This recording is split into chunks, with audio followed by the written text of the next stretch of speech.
Halo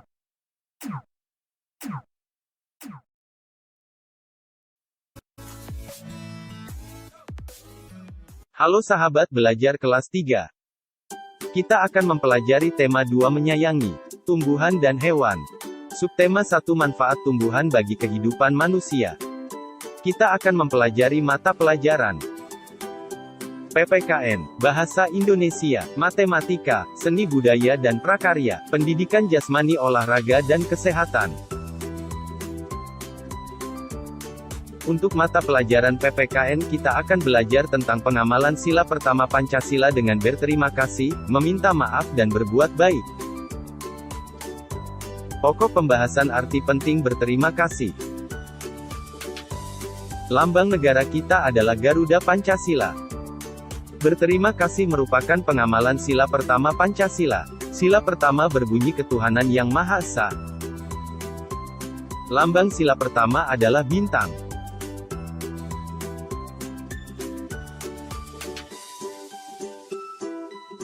Kita diberikan kesehatan dan memiliki teman yang baik, semua itu adalah karunia Tuhan yang harus kita syukuri. Sudah seharusnya kita bersyukur dan berterima kasih atas karunia tersebut. Kata terima kasih diucapkan setelah menerima pertolongan atau kebaikan dari orang lain.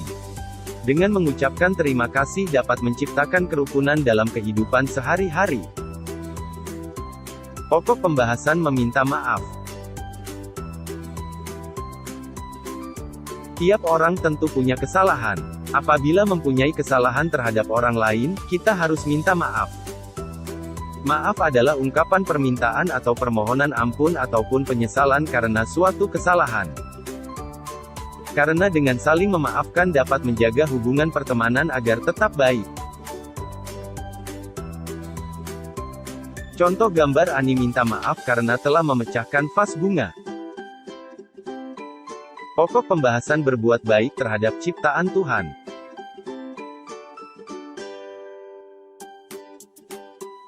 Kita harus bersikap baik kepada semua makhluk ciptaan Tuhan, seperti sesama manusia, tumbuhan, dan hewan.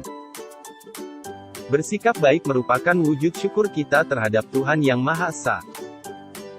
Contoh bersyukur memberi makan hewan peliharaan seperti kelinci dan ayam di rumah.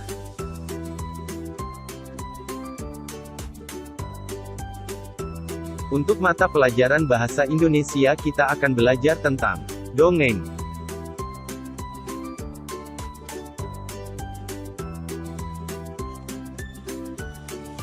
Dongeng merupakan cerita fiksi tradisional dari nenek moyang yang disampaikan secara turun-temurun. Ceritanya sederhana yang tidak benar-benar terjadi, misalnya kejadian-kejadian aneh zaman dahulu. Dalam sebuah dongeng terkandung pesan moral untuk mengajak berbuat baik kepada sesama, baik kepada tumbuhan, hewan, maupun lingkungan.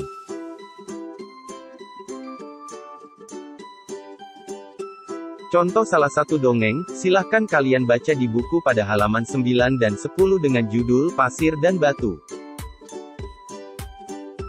Setelah kalian baca, sebutkan pesan moral dari dongeng tersebut. Di dalam pelajaran ini kita juga akan belajar untuk menceritakan dongeng yang telah kita baca, kemudian memerankan tokohnya. Agar dapat memerankannya suatu tokoh, kalian harus mengetahui watak tokoh yang akan diperankan. Caranya silahkan baca buku dengan seksama.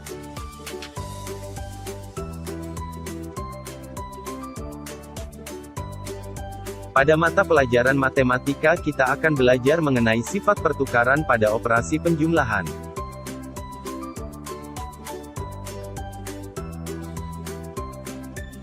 Sifat pertukaran juga sering disebut sifat komutatif.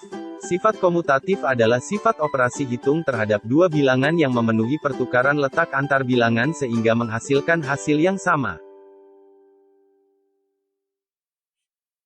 Berdasarkan contoh di atas, dapat disimpulkan, 13 plus 5 sama dengan 5 plus 13. Jadi, operasi penjumlahan berlaku A plus B sama dengan B plus A. Sifat pertukaran dalam operasi penjumlahan. Perhatikan contoh berikut. Sifat pertukaran dalam operasi penjumlahan. Perhatikan contoh berikut.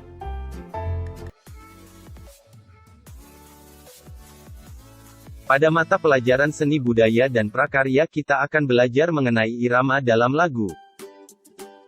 Irama adalah urutan rangkaian gerak yang teratur dan selalu mengikuti melodi. Irama tidak tampak dalam lagu, tetapi dapat dirasakan dalam alunan lagu. Ketika bernyanyi kita harus memerhatikan pola irama. Pola irama adalah sekelompok bunyi dengan susunan tertentu, seperti keras dan lemahnya bunyi atau panjang pendeknya bunyi. Mari kita dengarkan contoh lagu Lihat Kebunku berikut ini.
Pada mata pelajaran pendidikan jasmani, olahraga, dan kesehatan, kita akan belajar mengenai gerak kombinasi memutar dan meliuk.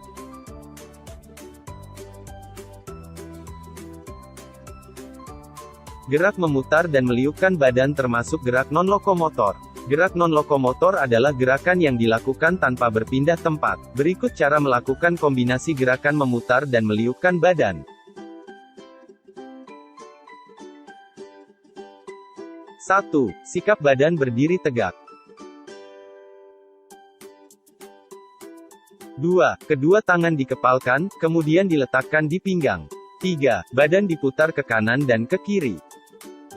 4. Badan kembali berdiri tegak. 5. Kedua tangan direntangkan ke depan. 6. Badan diputar ke bawah atau dibungkukkan.